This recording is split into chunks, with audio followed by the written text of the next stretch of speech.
chemin et le diagramme de Clapeyron. Donc, juste un rappel pour le diagramme de Clapeyron, c'est quoi?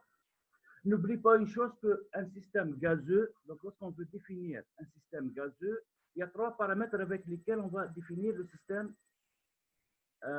gazeux. Donc, on détermine le système gazeux dans un état par sa pression, son volume et sa température. Donc, P, V et T de chaque état initial, final ou bien intermédiaire s'il y en a. Le diagramme de Clapeyron, c'est un diagramme à deux dimensions, donc X en fonction donc Y en fonction de X. Donc, on va prendre un des trois paramètres et on va l'exprimer en fonction de l'autre. Vous voyez bien que d'après les données, vous avez T et V seulement. On n'a pas donné les pressions de chaque état. Donc, on a donné que la température et le volume de chaque état initial final et on a déduit donc ceux de l'état intermédiaire. Donc, on va faire un diagramme. Donc, on va faire un diagramme T en fonction de V, ou bien vous pouvez faire l'inverse, puisque vous allez avoir une droite de symétrie. Donc, ici, j'ai pris T en fonction de V, comme vous pouvez faire l'inverse. V en fonction de T, c'est la même chose. Donc, avec un plan de symétrie. On va commencer dans ce diagramme, on va faire quoi? On va représenter tous les états initial, final et les deux états intermédiaires A et B. L'état initial est caractérisé par un volume égal à 10 litres et une température de 198. Donc, ici, j'ai mis les deux volumes 10-50, température de 198 et 373. Donc, notre taqat ma bin 10 et 298, ici représente l'état initial. Entre 50 et 373, donc ça représente l'état final. Ici, on ne passe pas directement. Donc, de l'état initial à l'état final. On a deux chemins différents. Donc, dans le chemin 1, qui est représenté avec la même couleur, donc le mauve, donc on va commencer par isocore, donc A, c'est 10, 373, donc 10 litres, donc un volume égal à 10 litres, et une température de 373. Donc ici, vous avez l'état A. Donc, le chemin 1, on va passer premièrement de l'état initial à l'état A. Donc, vous voyez bien qu'ici, vous avez augmentation de la température. Donc, ici, vous avez un chauffage et le volume, il reste toujours constant. Donc, si vous avez un chauffage isocore. Donc, c'est pour vérifier avec les données. Puis, le passage va se faire de l'état A à l'état final. Donc, vous voyez bien que ici, le volume augmente. C'est pour cela qu'on a dit qu'on a une détente. Et la température elle reste constante, 373, donc une détente isotherme. Donc ici, c'est le chemin 1 et j'ai mis les indices 1 et 2. Maintenant, pour le chemin 2 en rouge, on va passer de l'état initial à l'état B. Donc, de l'état initial à l'état B. Donc, l'état B, les caractéristiques, donc c'est volume 50 litres et température de 198. Vous voyez bien que ici, vous avez un volume 50 litres et une température de 198 Kelvin. Donc, c'est l'état B. Le chemin 2, donc, se fait de l'état initial à l'état B. Donc, vous avez une détente isotherme. Et puis, de l'état B à l'état final, donc, on va passer donc, par un chauffage. Donc, ici, la température, elle augmente. Donc, B état final, donc c'est un chauffage isotherme puisque le volume reste toujours constant, égal à 50 litres. Est-ce que c'est clair maintenant pour le diagramme de Clapeyron? Donc, je reprends le diagramme de Clapeyron. Donc, il faut toujours représenter donc, un des trois paramètres PVT en fonction d'un autre. Donc, c'est un diagramme à deux dimensions. Il faut représenter les états initial, final et les états intermédiaires, s'il y en a un ou bien plusieurs, et vous allez représenter des chemins. Donc ici, j'ai mis donc les indices 1, 2, 3 et 4. C'est lorsque je calcule par exemple le travail, si je mets W1, ça veut dire que c'est le travail de cette transformation. W2, c'est le travail de cette transformation. W3, c'est le travail de la transformation de l'état initial à l'état B, et ainsi de suite. Donc les indices donc, servent à ne pas confondre les quantités de travail. Donc, je vais commencer par le calcul de travail, chaleur et delta U, l'énergie interne, pour le chemin 1. il ne faut pas oublier que le chemin 1 il est formé par deux transformations. Vous avez la transformation de l'état initial et l'état A, transformation isochore, et la transformation de l'état A à l'état final, transformation isotherme réversible. Donc, je vais commencer par la première transformation. Donc, cette transformation qui est indiquée par l'indice 1. Donc, W1 est égal à 0. Pourquoi? Parce que vous avez une transformation isochore. Il n'y a pas d'échange d'énergie sous forme de travail. On sait bien que en travaillant avec le premier principe de thermodynamique, énergie interne U est égale à chaleur plus travail. Le problème maintenant pour le calcul de chaleur 1 et delta U1, puisque le travail est égal à 0, donc la chaleur est égale à delta U. Donc chaleur Q1 est égal à delta U1 est égal à NCV delta T. Donc c'est la chaleur à volume constant, c'est la QV. Et je remplace 1, vous avez une mole, donc dans les données une mole. CV, il est donné, donc est égal à 20,8 joules, Kelvin moins 1, mol moins 1. Donc c'est dans les données de l'exercice, donc dernière ligne. Delta T, c'est la température finale, TA, moins T initial, donc 373 moins 298, et vous allez trouver à la fin 1560 jours. Donc, même chose pour même chose pour la deuxième transformation maintenant. Pour la deuxième transformation ici, donc W2, Q2 et delta U2,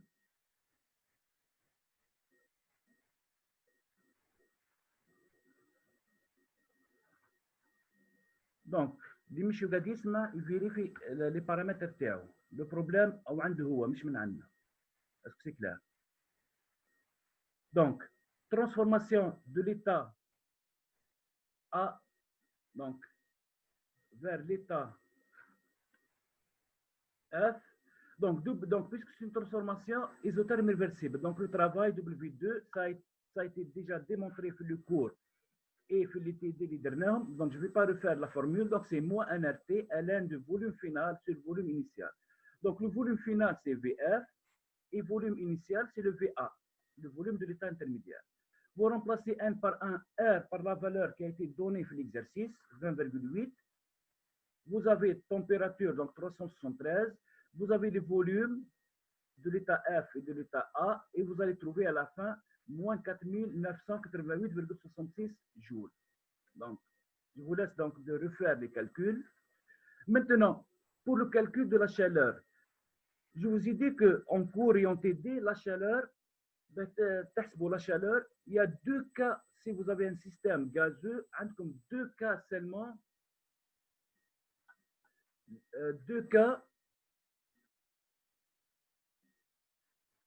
Donc, pour le calcul de la chaleur pour un système gazeux lors d'une transformation, comme deux cas, les تقدروا تحسبوا فيهم directement la chaleur. C'est lorsque la transformation, soit elle est isobare, soit elle est isochore. Donc, تقدروا تحسبوا la QP et la QV. عندكم les formules. Donc, QP, c'est MCP delta T, et QV, c'est MCV delta T. Donc, ici, vous avez transformation isotherme réversible, on n'a pas de formule directe. Donc, on va déduire à la fin. Et on va commencer par le calcul de delta U. Parce que le delta U, c'est vrai que delta U,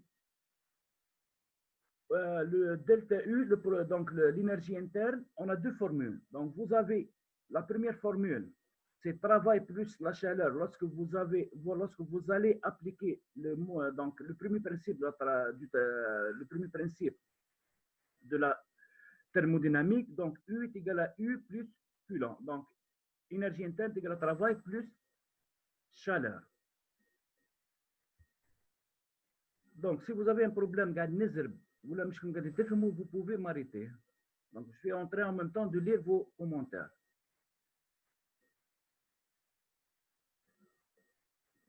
Donc, on va commencer par le calcul de delta U, malgré qu'on n'a pas la valeur de la chaleur. Donc, on ne va pas faire la somme travail plus chaleur. Donc, delta U, on a deux formules. c'est travail plus chaleur, première formule, et en même temps, delta U, elle présente la QV.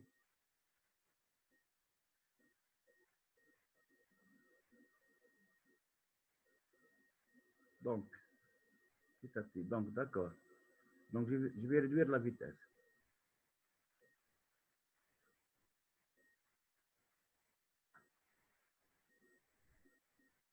Donc, il faut appuyer sur le bouton rejoindre. Bon, il faut appuyer sur le bouton rejoindre. Après, تجيكم كتابة رصوا على يجيكم الصوت. Donc, voici le problème, voici comment résoudre le problème. Donc, il faut rejoindre le groupe.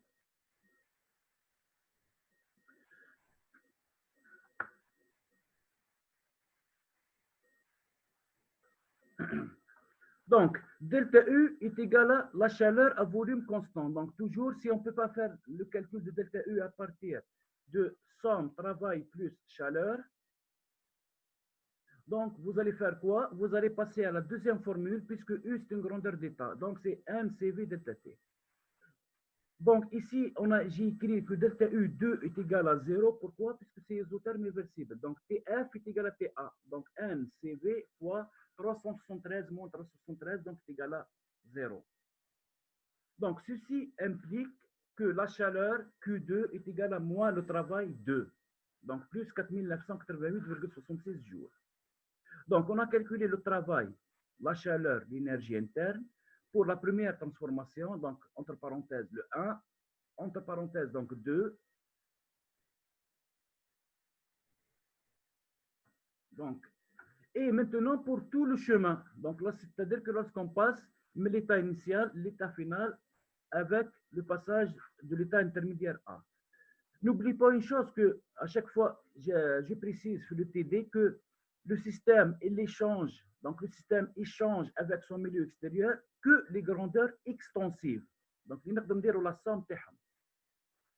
Donc, pour tout le chemin, donc le travail W ici, donc indice 1, donc en chiffre romain, c'est-à-dire c'est pour tout le chemin. Donc, il va être égal à quoi? Il va être égal à la somme des deux quantités de travail, W1 et W2, dans la première et la deuxième transformation. Donc, 0 plus, donc moins les 4988,66. Vous avez la valeur moins 4988,66 joules. Maintenant, la chaleur, tout le chemin. Donc, la chaleur pour tout le chemin, Q1. Donc, c'est toujours aussi la même chose, la somme des deux quantités, Q1 plus Q2. Donc, la chaleur du chemin 1 est égale à la chaleur de la première transformation, le chemin, plus la chaleur de la deuxième transformation du même chemin 1. Donc, c'est égal à donc, 1560 plus les 4988. Donc, à la fin, vous allez trouver 6548,66 jours.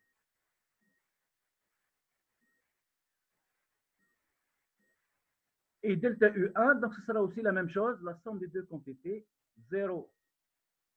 Donc ici, vous avez 0 plus les 1560, donc vous allez trouver 1560 jours. Donc, on a calculé le travail, la chaleur et delta U pour la première et la deuxième transformation du même chemin. Et on a aussi calculé pour tout le chemin. Donc, la même chose. Donc, la même chose va être faite pour le chemin 2. C'est-à-dire que lorsqu'on va passer, au lieu de passer par le chemin qui est ici mentionné donc, en mauve, donc on va passer par le chemin ici donc indiqué en rouge.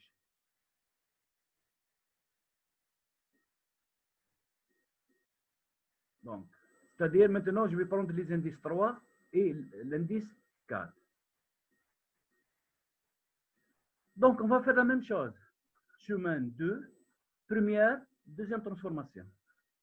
Donc, le passage de l'état initial à l'état B est une transformation isotherme réversible. Donc, W3, donc ça va être égal à moins NRT, ln de VB sur VI. Donc, ici, je ne vais pas refaire des démonstrations. Donc, comme le TD. Donc, W3 moins NRT, ln de VB sur VI avec, donc ici, donc, je vais remplacer R par 831, puisque, comme le R, donc, il a imposé donc les unités en jours.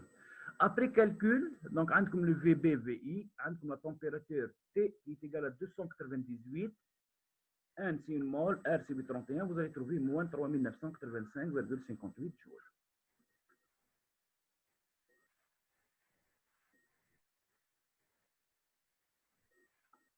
Delta U3, donc est égal à 0 puisque c'est isotherme réversible.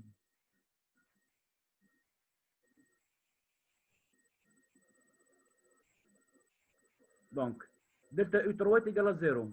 Donc, Q3 est égal à moins W3. Donc, plus 3985,58 jours. Maintenant, la deuxième transformation du chemin 2, donc W4 donc, est égal à 0 puisque le passage de l'état B à l'état F, donc l'état final, elle est isocore. Donc, transformation isocore. Donc, ici, c'est l'indice 4. Donc, W4 est égal à 0. Donc, il n'y a pas d'échange d'énergie sous forme de travail. Donc, Q4 est égal à delta U4 est égal à NCV delta T. Donc, vous remplacez N, c'est une mole. CV, c'est donné 20,8. Température finale, TF, donc 373, moins TB, 298, et vous allez trouver 1560 jours. Donc, on a calculé travail, chaleur et delta U pour la transformation 3 et la transformation 4, donc pour le chemin 2. Donc, les deux transformations du chemin 2. On va faire la même chose. Maintenant, on va déterminer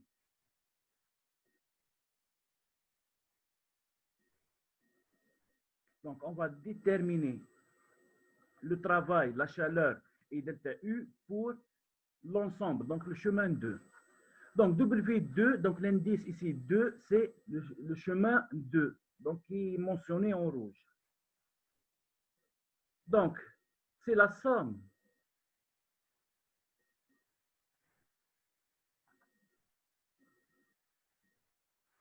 donc, c'est la somme. Donc, W2, c'est la somme du travail 3 et 4. Q2, donc c'est la somme Q3 plus Q4. Donc, les valeurs, on va utiliser les valeurs qui ont été trouvées précédemment. Et delta U2, donc, égale à la somme delta U3 plus delta U4. Donc, maintenant, remarque. Donc, on a calculé le travail. Donc, on a calculé le travail, la chaleur et delta U pour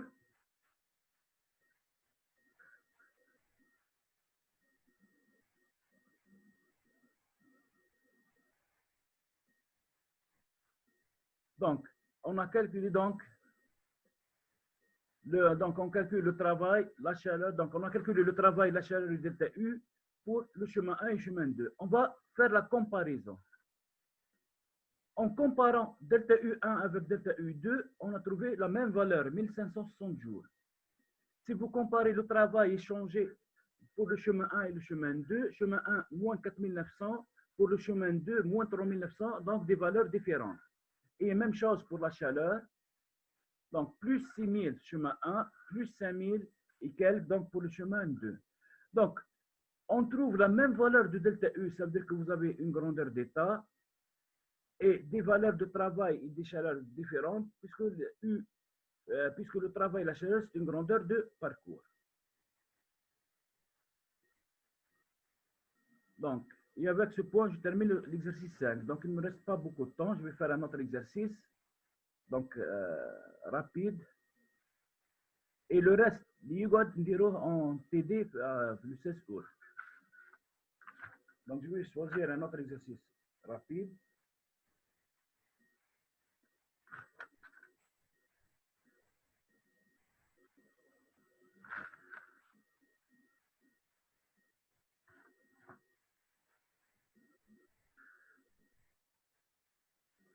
Donc, si je prends l'exercice 11, c'est la même chose. Je ne vais pas vous donner beaucoup d'indications. Vous avez une mole de gaz d'azote qui est un gaz parfait. On va passer par deux chemins. De l'état initial à l'état final, on va passer par le chemin 1 dans lequel on va passer par l'état intermédiaire A et l'état intermédiaire B dans le chemin 2. On vous demande le diagramme de Clapeyron, travail, chaleur, delta U et delta H. Donc c'est la même chose, que l'exercice 5. Donc c'est la même chose que l'exercice 5. Donc je vais faire le diagramme de Clapeyron. Donc Le passage dans le chemin 1 état initial A isochore, ça veut dire que VI sera égal à VA, de A à l'état final, donc c'est isotherme réversible, donc c'est TI, TA est égal à TF. Lorsqu'on prend le chemin 2, donc ici on va inverser.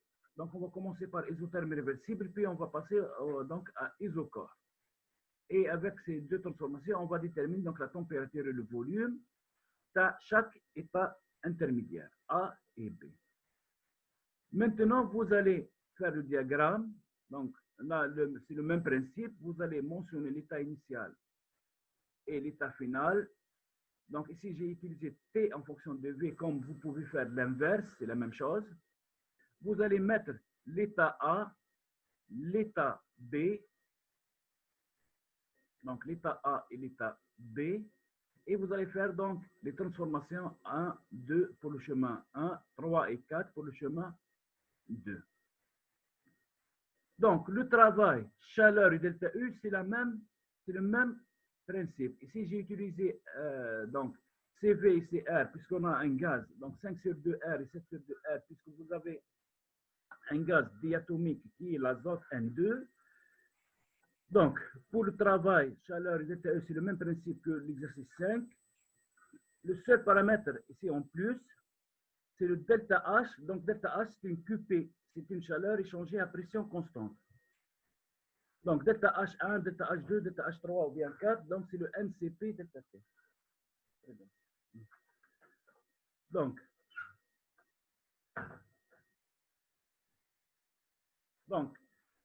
à chaque fois, vous remplacez. Donc, ici, j'ai remplacé le R par 2, puisque vous n'oubliez pas une chose que le R, la constante des gaz parfaits, donc, on a trois valeurs possibles. Donc, ici, j'ai pris R est égal à 2 pour exprimer les résultats en calories. Donc, je vous laisse le soin de faire des calculs. Donc, je ne vais pas plus détailler puisqu'on n'a pas assez de temps. Donc, vous calculez le travail pour chaque transformation du chemin et pour le chemin 1, ainsi que pour le chemin 2. Donc, et en comparant, vous allez trouver des valeurs identiques d'énergie interne dans les deux chemins, puisque U, c'est une grandeur d'état. La même chose pour l'enthalpie, donc puisque H, c'est une grandeur d'état, mais des valeurs différentes de travail, des valeurs différentes de chaleur, puisque le travail et la chaleur sont des grandeurs de parcours et non pas d'état. Donc, ici, je vous laisse le soin de refaire les calculs. Donc, concernant la série 7, je vais traiter en visioconférence que ces deux exercices. Le reste sera, ça sera en présentiel. Donc, c'est-à-dire, la période entre le août, je vais traiter donc les exercices liés à عندكم une autre séance à 10h30 et je vais faire quelques exercices dans la série 8. Donc, je ne peux pas faire toute la série. Donc, toute la série. Donc, je vais faire quelques exercices et le reste, on va le voir donc pendant le mois d'août. Donc, est-ce qu'il y a des questions? Donc, je vais m'arrêter là. Et là, comme des questions, vous pouvez me les envoyer. Donc, je vais les répondre rapidement. Puisqu'il n'y a pas assez de temps, la séance, elle dure au maximum 40 à 42 minutes.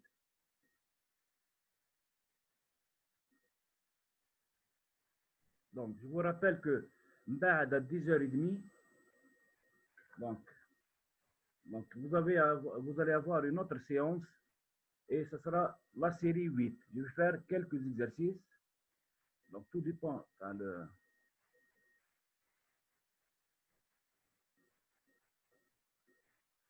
Donc, je ne suis pas en...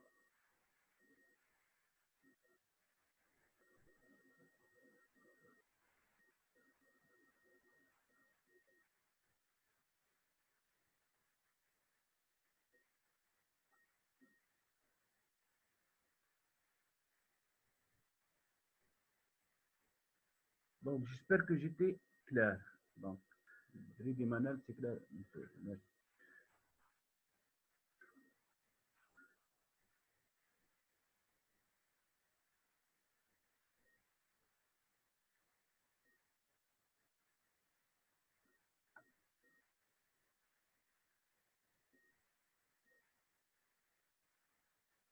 il me reste que 2 minutes. Donc, il me reste 2 minutes 30. Si vous avez une question, donc, je suis là. Donc, refaites l'exercice 5 et l'exercice 11. Et si vous avez des questions, في الموis d'août, Inch'Allah, في نرجعوا. Et on verra si vous avez des questions. Bon.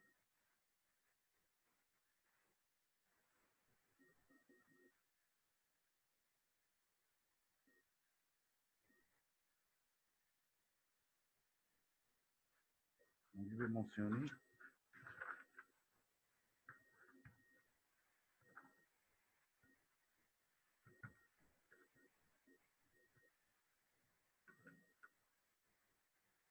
Donc, je vais baser sur l'exercice 9, 10. L'exercice 12, l'effet, donc l'exercice 12, qui part de la calorimétrie, puisque je vais pas avoir assez de temps pour faire en visioconférence l'exercice, je préfère dire en présentiel, ainsi que l'exercice 16. Et je vous rappelle que l'exercice 16 l'a été donné, donc, مديته في un examen. Donc, peut-être تلقاوه difficile, mais en réalité, donc, il est simple. Donc, il me reste